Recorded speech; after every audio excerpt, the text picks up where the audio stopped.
Good morning po, Yusek.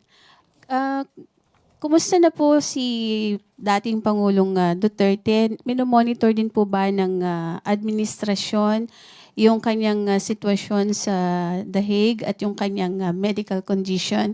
Kasi po nung humarap siya sa ICC, parang medyo kakaiba yung boses niya. Ang sabi po ni Senator Bongo ay parang hindi yata binibigay yung kanyang gamot.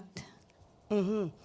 Yan po ay kanyang opinion lamang ni Senator Bongo. Unang-una wala po siya doon sa lugar.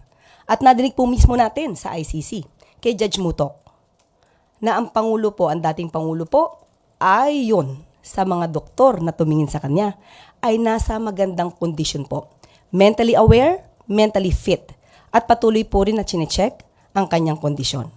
So, kung meron po mga ganitong klaseng mga haka-haka, muli, katulad ng sinabi ni Senator ni Senator Bongo, dapat siguro ay kanya munang alamin.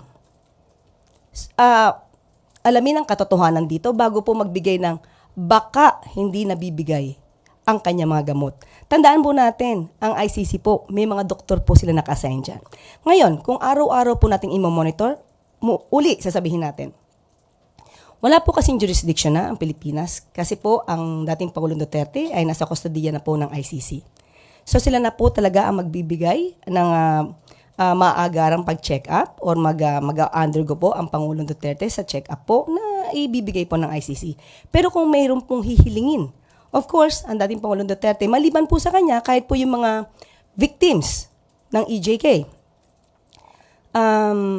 sila rin po ay bibigyan po ng kaukulang tulong kung kakayanin po ito.